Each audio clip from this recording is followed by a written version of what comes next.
This episode of the Pain Education Corner is sponsored by the Comella Foundation. The Comella Foundation is committed to relieving pain naturally using osteopathic healing principles. Here at the Comella Foundation, we envision a world where people achieve their maximum potential by being empowered with knowledge and skills to heal themselves and others. This information is to be used for educational purposes only and not to be construed as medical advice. If you have any questions or concerns, please consult a licensed healthcare professional. Hello, it's Bill the Knee Pain Guru, and welcome to the Pain Education Podcast, sponsored by the Comella Foundation. Today, we got a friend of mine. His name is Arseniy, and he's going to share with us a lot about his experience in different Russian healing approaches. I'm going to let Arseniy introduce himself because he's going to be able to share with you the extent of his knowledge and experience. Okay, welcome, Arseniy. Thank you. Thank you. So what I have been doing since I've been 12 years old, right, is martial arts of different forms, spiritual practices, and health practices. Mm-hmm. So I've kind of tried to dive into everything. You know, I'm very open-minded, and I tried to experience with the Western, with the Eastern medicine and the fitness approaches, and just try to kind of integrate everything, everything into one, right? And make sense of it all, you know, and find because we don't have that much time, right? So I went to the bottom of the health, of the fitness, of this spirituality and stuff like this. So that's and culmination of that, I guess, is what I do right now, right? Is Pravilo. I do breath work. We do a lot of massage. We do sauna. We do cold therapy. We do martial arts. A lot of people come with psychological things. A lot of people come with health, with physical ailments. And of course, we do a couple, some martial arts classes, but actually the bulk of my training has been focused on health practices. And Arseniy, would you go into a little bit, talk about the Pravilo, your introduction to it, your experience with it? I will make sure somewhere over here when the video is created that we're going to have maybe a picture of it or a short video clip so people could get a reference of what we're talking about. Yeah, so Pravilo, it's if you think of the three components, for example, you need strength, you need stretching, and you need relaxation, right? So how do I combine all those things in a short amount of time? Okay. That's, very plainly speaking from a physical perspective, right? Pravilo is an ancient Russian concept of stretching, decompressing, strengthening the psyche and the physical body. There's many different levels to it, like everything else, right? Like anything, there's the basics, there's the intermediate, there's the advanced, and it all depends on what the person wants to focus on. You can take it just as a physical practice. You can take it beyond and have like some psychological revelations and, spiritual things as well. Can you share a little bit about the history of it? The history is,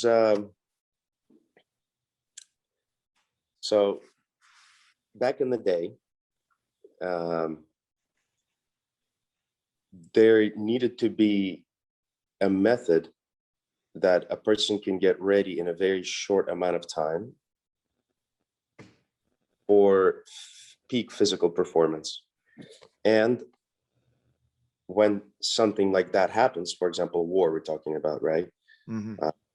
how to heal yourself.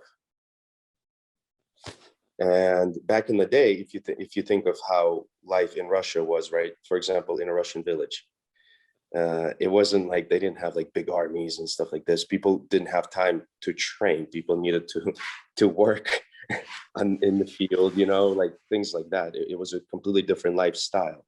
So, for example, at the same time, you needed to be able to defend your small little village, right? There had to be some kind of a protective unit, or, you know. So, for example, when invasions happened and stuff like this, they used to hang warriors on the Pravilo overnight, like before the battle. Like you knew the battle tomorrow. You would fast for like a couple of days, and then you would hang overnight, all night. Wow. You know? And you go. It's a trip. You go through different stages, right? Like you forget, you know, the physical pain, like this. But obviously, we're not using it like that right now. You know, it's again for a different purpose, you know, like and let me interrupt you just for a second, because this is going to be on audio as well. So for those that aren't seeing the picture on the video, that think of yourself being suspended by all four limbs, hanging on a machine that is about 8 by 10, 10 by 10, about 6 foot off the ground. Yes. And you're suspended by your wrists and your ankles. Yes. With weights. So, okay, continue. Well, right. So look, there's different angles, right? And there's no angle that, for example, is like the secret angle or like the best angle. The body should be stretched and strengthened in every single angle, in every direction. It can be done with weights. It can be done with a winch. It can be done with ropes. It can be done from the ceiling. It's just a concept of decompression, engaging the body and strengthening the body and the joint and connective tissue. With the breath, of course, with the relaxation principles, of course, right? How do you approach when someone is in pain, they have joint pain? How do you approach using the Pravilo in that equation? Honestly, it's all individual. You know, there's no, how to say, standard way that you would approach every single person, because, but like anything, you first ask the person's life habits, right? Honestly, the first thing you ask is, how do you eat? What do you eat? Do you sleep good? No, like, you know, you would think that those things, but it's, you know, you can be doing the whole best exercises in the world, right? If you don't eat right, if you don't sleep good, if you're stressing out, if you don't know how to breathe, it doesn't matter, right? Like everything, it's like Pravilo. What Pravilo helps you do is realign and the energies, right? Because blockages in the body. You don't have to do anything. How to say? It's not like anything supernatural. It's just like we as humans, we have different blockages, different corrosion, muscular tension, physical tension. That helps you stretch and release all of that. And when you stretch and release all of that, you start by and by, right? It's by and by. You start moving differently. You start breathing differently. You start being more calm. You know, you feel energy instead of fatigue. You know, those things, and those things truly change your life. You know, if somebody's overweight and they're complaining about joint issues, Pravilo is not going to help with that. Right? I don't stretch people like that. I kill you over here with fitness stuff. You know, you need to lose 150 pounds, right? Like, or if somebody has plates and screws, you know, due to surgery and stuff like this, it also has to be approached very differently, right? It would be more like a rehab approach. I would strap the ankle in and put low weight, maybe 10, 25 pounds, and make them, you know, like in rehab style, move the leg each way, move the elbows, you know. It's not necessarily that you hang the person as much as they can, and they're like stretched out and suffering. Right. Sure, sure.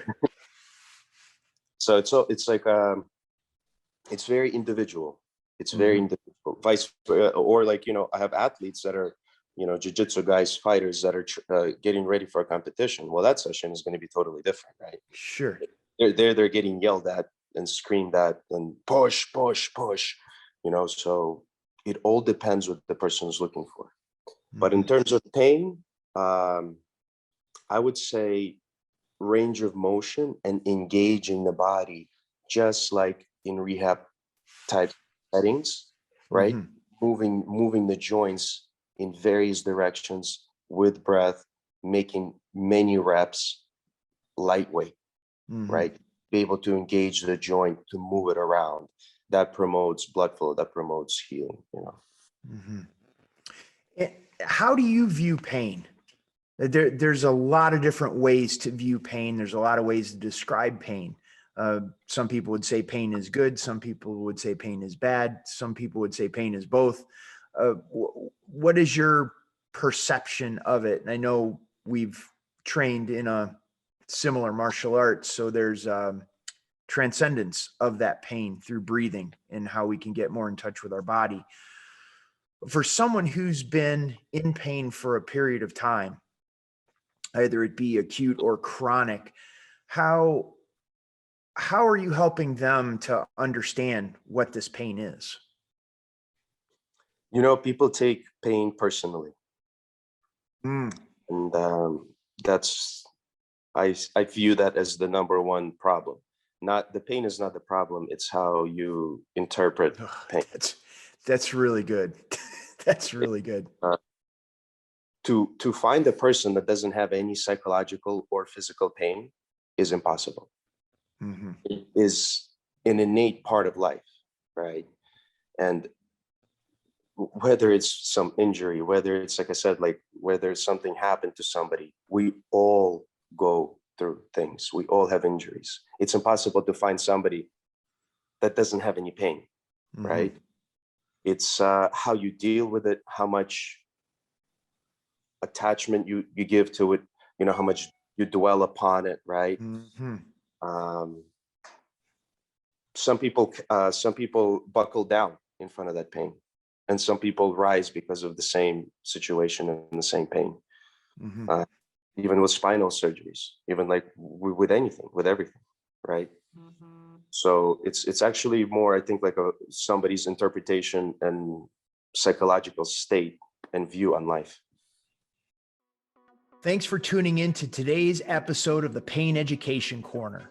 If you have a special talent or skill to relieve pain and you'd like to become a guest on our show, visit us at thecomellafoundation.org/interview. Help us spread the word on eliminating pain and suffering in the world. That's thecomellafoundation.org/interview. How do you help someone get unstuck from that psychological view on life?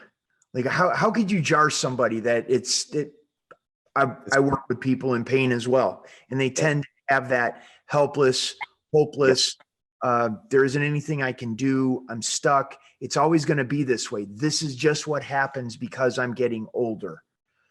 What is your approach to move someone from that place of being stuck to give them that light at the end of the tunnel, that hope? It's very hard. It's very hard. It's a very hard thing, and truthfully, if the person doesn't want it, there's nothing that you can do. You can be the best teacher, the best guru in the world. If the person doesn't want it, it's impossible. It's just, at the same time, you don't have to be the greatest. And if the person has the desire, has the motivation, they need just a little nudge, right, to become better. They'll watch a YouTube video and that's going to help them. They don't need, right? Like it's, so how to awaken a person, right? Because especially, recently within this year, a lot of people are dealing with psychological things. Mm-hmm. A lot of problems, various things, and how to wake people up, how to help people, like to motivate people, right? Like that is a very hard thing. What I tend to do is to make them breathe. They have to just, they're very sedated, right? Mm-hmm. People are very, very like sedated, or the athletes are, if it's an athlete, it's on the opposite scale. They're very hyper, right? So if it's like a hyper person, you try to relax them, try to calm them down. But if it's a person that's like a depressed person, you have to wake them up somehow, right? You have to make them do exercise. You have to make them push and overcome. And through simple stuff like that, and conversation, but conversation, it doesn't reach as deep as like giving a person a knack and an ability to kind of like do something by themselves, right? They have to know you're there for them and that you love them, but you have to push them. Right. The love and hate relationship. Right. Right. Because you have to push, because you're trying to help somebody out of their comfort zone. Mm-hmm. Right? So it's not going to be comfortable. It's not going to be convenient. So a person has to understand that they're going to experience pain if they want to overcome something and be better. Pain is a growth process. It's a life process, right? So it's not like a negative, right? If you don't want pain, just go do drugs your whole life, and be like, just lay there and in a saran wrap and like never do anything. You never meet anybody, right? Right. Even if you meet somebody, even if you love somebody, there's going to be pain associated with that relationship, within your relationship, because loss is inevitable, right? Even like on a psychological standpoint. So kind of, and that goes to like Buddhist philosophy, right? In Buddhism, they say the very first principle is life is suffering. That's the very first thing you have to understand, that life is suffering innately, because we're going to die. Right? And if we're not going to die, we're going to see other people close to us die. It's inevitable, right? And that's going to cause suffering. Even if you're the best person in the world, right? But everyone experiences loss. Everyone experiences psychological and physical trauma. To wake people up and to help them kind of rediscover that fire, they need tension, they need strength, and they need relaxation, like I said, right? So I put them through psychological and physical tension. I make them do exercises that are physically and psychologically challenging. A person, I can't do it. You have to do it. Yeah. Then you give them an opportunity to start strengthening themselves and feeling like, wow, I have some strength. I overcame something, and then a period of relaxation, right? It can be in either exercises, it can be in Pravilo. But Pravilo, like I said, it's a part of this whole thing, right? It's not like this magic thing. Like it's like a must, like sauna. You have to sauna, you have to detox, you have to go outside and get cold water. It's like those things are like essential, right? So it's a part of a complex. And how do you make that distinction between good pain and bad pain? Bad pain is acute, right? If something hurts, like physically, for example, right? If something hurts in an acute way, like sharp, like pins and needles, right? Or if something is super swollen, right? Those are situations where, you shouldn't exercise, right? You should get the swelling down. You should rest recovery, right? The other kind of a pain is nagging pain. Like, for example, I have both of my knees have torn ligaments in them. They hurt a lot all the time, right? But at the same time, if you don't stress them properly, if you don't engage them properly, they're just going to deteriorate. Right? So you can just like not do anything and take ibuprofen or whatever people take, Advil or Tylenol, right? Or whatever.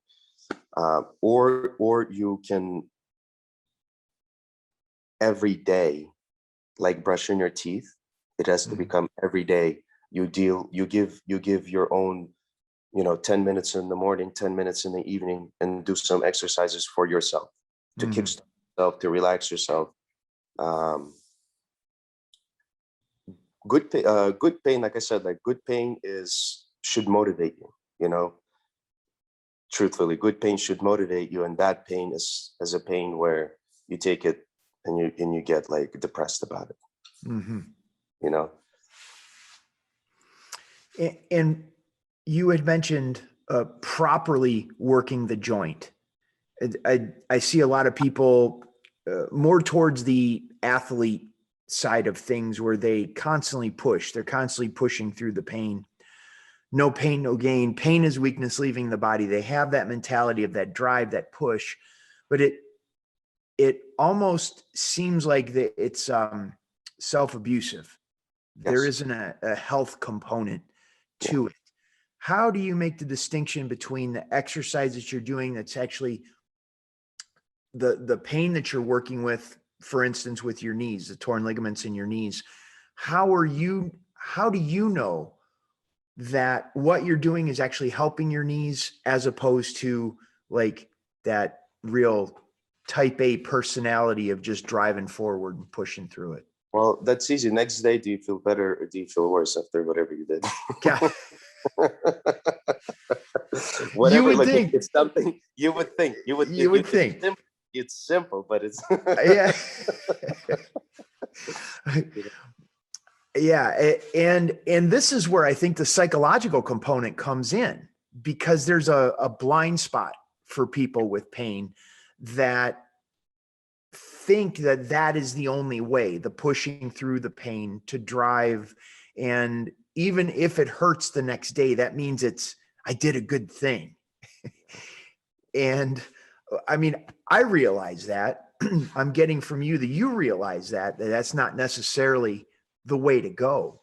However, right. how do you get through to someone that it's like, are you paying attention here? Are you connecting the dots on this? That Okay. it's like, you did this, It's hard. you did this, and this isn't a good thing the next day. So it's it has to be a whole education in like everything, right? True health physically, right? You should not feel burdened by your body. Mm. You shouldn't feel like you're moving this heavy thing or you have things, right? Your body should be floating and light. And the problem is 99.9% of the population has never experienced that. It's like not normal, right? Right. What everyone has experienced is tension, but nobody has experienced true relaxation and lightness consciously. You can take drugs, probably, have like what do you call it, outer body experience, but consciously, in their daily life, they experience this fatigue and this drag with their body. The body, it's not like a beautiful flowing mechanism that works and functions properly, and you barely feel it. You should feel very light. It's called a light body in qigong and stuff like this. And and then again, right, we're psychosomatic. So if you feel drag, if you feel pain, physical pain, of course, that's constantly going to give you pressure and tension on your psyche. It's going to be very hard to not think about, man, my back hurts all the time, right? Like, doesn't matter how much breath work I do, doesn't matter, like my back hurts, it's going to be very hard to relax, or my knees or anything, But at the same time, it's much easier and more scientific. Like in yoga, you start with asanas, you start with posture, right? You start with posture. You have to put the physical body in tune. Then you start with breath work. Now, breathing is there in the postures, but the person whose body is like brittle and frail, I always say, a weak person can never be free. Mm-hmm. You have to be strong, but to your question, with athletes, no sport gives you health. No athletic sport. It's the opposite. Mm. So that's forget an athlete who's seeking health at that stage, right? You're seeking performance and maintenance. Whatever you're doing is wrong. Mm-hmm. Yeah. If you want health, stop playing sports. Right. and focus on health. Right. Yeah. Well, most of them, the mentality is, what do I need to do to get back in the game? Yes. Well, it's Get back in. performance. Like I said, it's a performance and driven in that specific thing at any cost, Mm-hmm. right? So even the amount of damage that isn't sustained on what they notice, which is joints, muscles, things that happen, but what that does to the heart, what that does to cardiovascular system, what that does to the nervous system, that kind of constant go, constant tension, it's destructive. It's life destructive. Mm-hmm. Yeah. Were you in judo? Did I remember that correctly? Yeah, I've done judo, jiu-jitsu, like I've done all kinds of martial arts. Yeah. Mm-hmm. Yeah. That one I had a hard time letting go of. My ego had a hard time letting go of judo.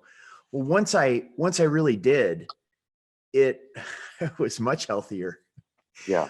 Not getting hit continually with the floor makes a big difference in terms of how the body can feel. And although I had, there was a high, there was a euphoria when I throw somebody or whatever that situation was. It after that constant pain that the body was in just from falling all the time, it suddenly feeling good Yeah. suddenly became more of a priority. Feeling that movement that you've been talking about. And just for everybody that's listening, I started getting involved in the Pravilo about a year and a half ago. I reached out to Arseniy. We got some videos. Friends of mine got videos, and we put together one here in Asheville, North Carolina, and it's been absolutely amazing. I've been using it probably not as holistically as Arseniy is sharing, but it's been amazing. I immediately went to seeing how I can fully suspend myself from it and stretch out every nook and cranny of my shoulders and hip sockets, which has been great. And it's allowed me to jar some things loose that I was able to work on myself in other aspects, ways, shapes, or forms in my body. So I could personally attest to how well the machine works, or the concept of it works. And there were old injuries that I experienced, shoulder dislocation from when I was very young, and other injuries in my back that it's like, I didn't even know I had them.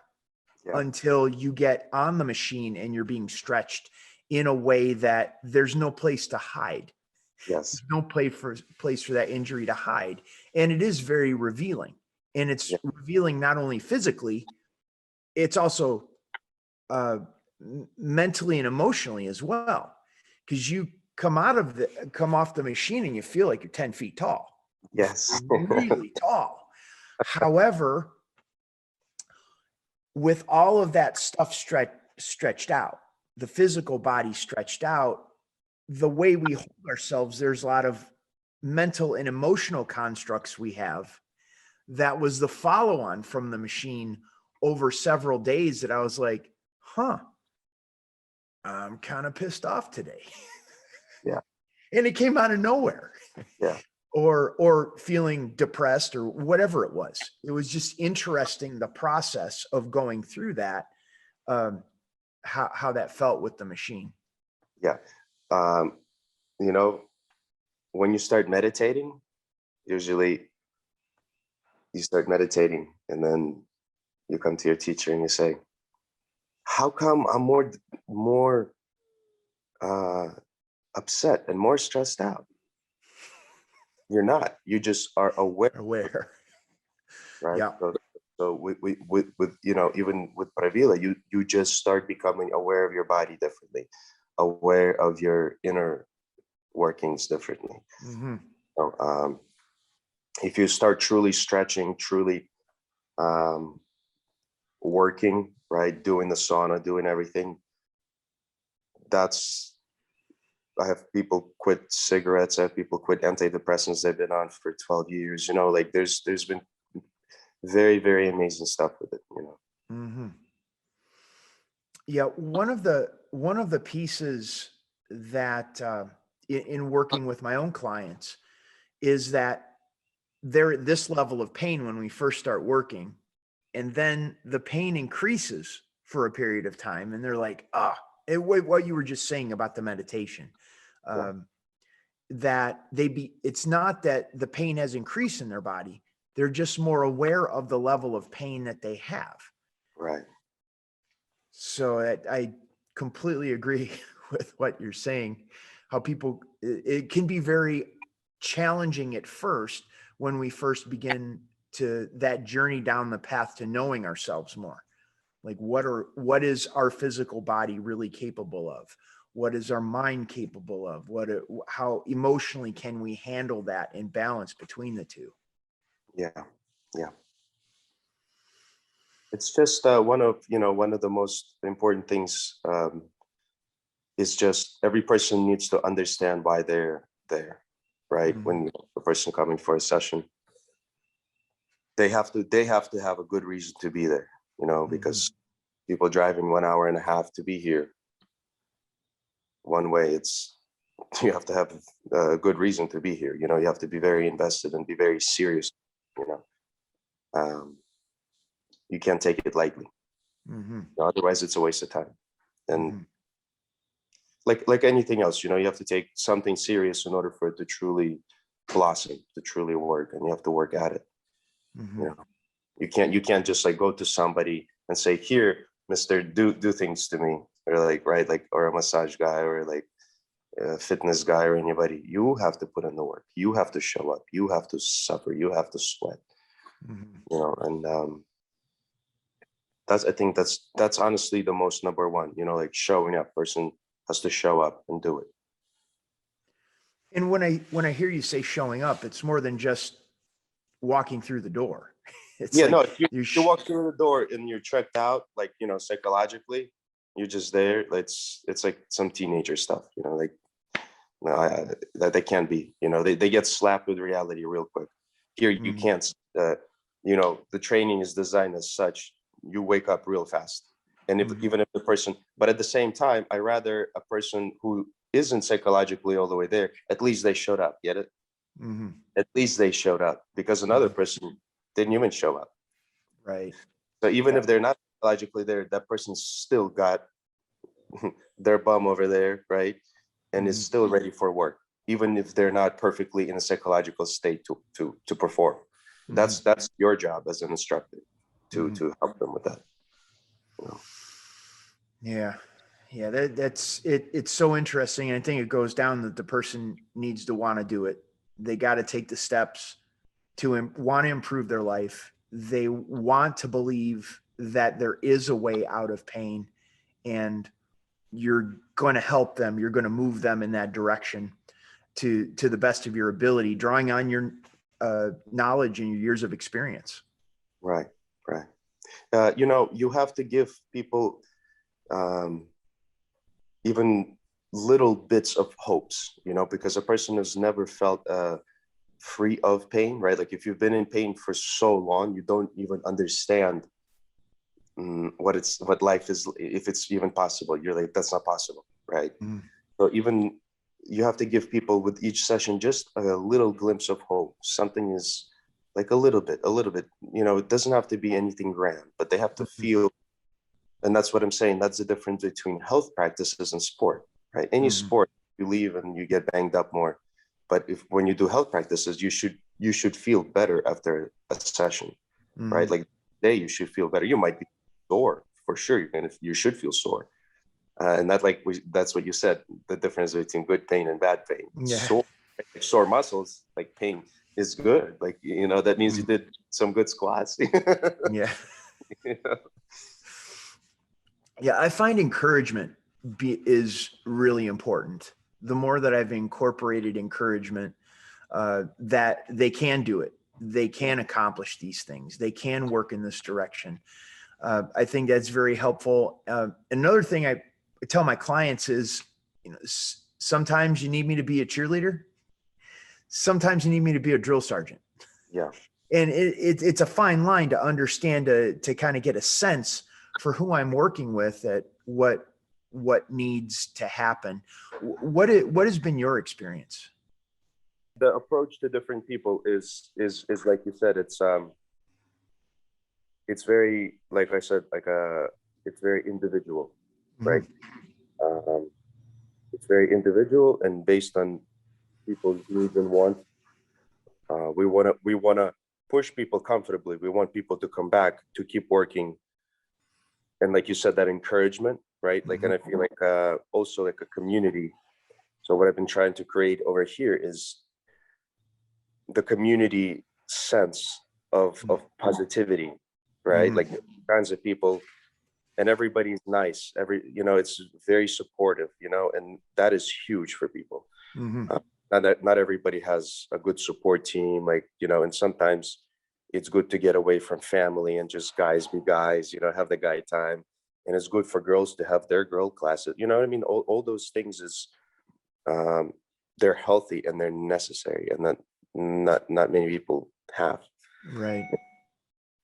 Yeah. That community, I think that's important, but I think a community in a way that isn't, what my experience has been is the community has been more of a beatdown. that there isn't this building the people up. And I think that's one of what I've really appreciated and got out of Systema, was that concept that everybody has this egg inside, that analogy that they use. There's an egg inside and you just want to crack it so something more beautiful grows out of that. The person grows stronger, that you don't want to break the person and crush the egg, so to speak, where they don't have any desire to come back, that they're getting stronger even a little bit, psychologically, physically, emotionally, whatever that is, each time. Yeah. And that's the art that an instructor has to learn how to do that. Because I mean, people come to us for that, right? So, which is truly, it's one of the hardest things in the world. Honestly, it's easier to do something else. This is one of the hardest things, to be one of the greatest wrestlers. He said, one of the most ungratifying thing in the world is to be an instructor. You put so much time, so much thought, so much energy into a person, and sometimes you see the flower blossoms, sometimes you don't, right? In construction, for example, I know I put a day of work and I can physically see the result. Makes sense.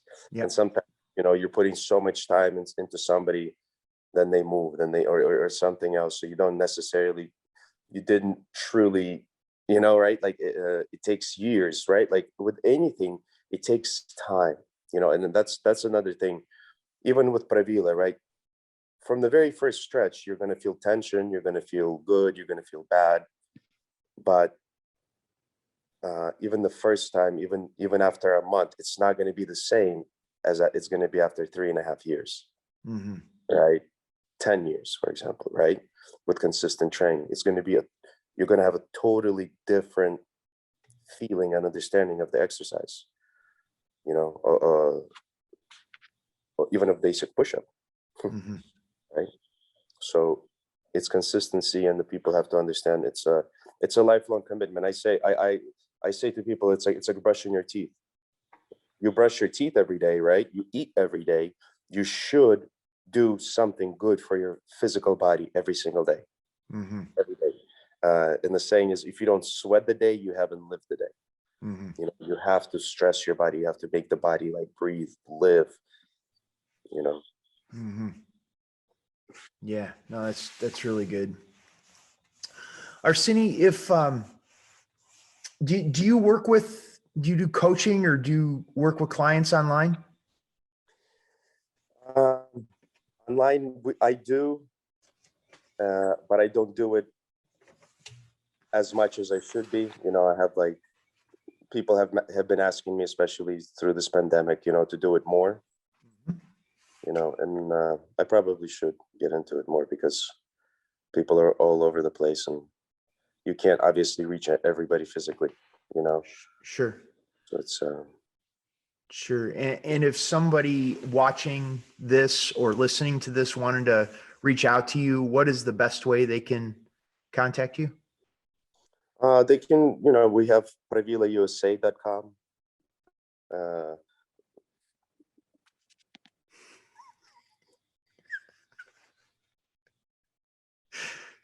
Or fightandheal.com. Okay. No. We'll put all of that in the show notes. You can put all that. I'll take care of it. As you see, this, it's this stuff is the hard stuff for me. Yeah, the tech support. Yeah. That's what's so great about this community. I mean, you and a lot of the other people that I have, healers. I mean, these people really know how to help people. Technology is not their area of expertise, which, and it's important to understand. You can't be good at everything, you know. No, and it's important to understand you don't want them good at technology. Yes. So, but let's see. And are we going to be able to get a video out of you? You must have something on your YouTube channel we can grab and put as a bonus video down below here. Yeah. A breathing or movement, rolling, something that. Yeah, maybe you can check out. You know, I have a YouTube channel, and there's a couple of different videos, like with Pravilo, and like you can see how other people stretch and. Sure. Yeah. Cool. That'd be great. Arseniy, is there anything in our conversation today that is kind of sticking out in your mind that I didn't cover? You like to tie up before we wrap up the call? Well, no. I think we covered the pain, right, and the specifications of how to. We didn't really talk about anything specific, right? Today was just like a generic, I guess, conversation, right? Sure. So yeah, if there's anything that you wanted me to expand on, right, or focus on, we can do like either another session or. Yeah, maybe if we had specific areas of the body, if there were some questions that came in, people wanted to specifically look at the shoulder or the knees or the lower back or something like that, we could dig in a future podcast where we can pick your brain, ask all sorts of questions on specific instances with those. But I think what I really appreciated about our interview today was around your philosophy, that it really makes, when people are suffering in pain, it's almost like all up in their face, and you're broadening that perspective to see it's so much larger. Like who we are as people is so much larger, and we put that pain in perspective. I think that's super valuable. It even helped me. As how you were talking about all the different elements and aspects that you're bringing to the table and helping someone, it almost seemed like, oh yeah, pain isn't really that significant. Well, it's just part of life. It's just part of life, and then you can't take it personally. You know, you can't take it personally, and you have to just try to do your best. There's not that much more than you can do. Mm-hmm. You know, you can't give up, right? Well, you could. It's just no fun. You could, but that's not the people that we're talking to, you know? Sure, right. Yeah, I get it. Yeah. I get it. Well, Arseniy, I want to thank you so much for being here. I want to thank you for working through all of the technical challenges to be here, which was awesome. So, and I'm looking forward to see what we get as far as questions and then having you on a future podcast. I think that would be great. Definitely. Thank you so much for having me. Okay. Thank you, Arseniy.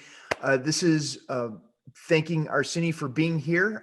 This is Bill Paravano, the knee pain guru, for the Pain Education podcast on behalf of the Comella Foundation. Thank you so much for being here, and we will see you on the next one.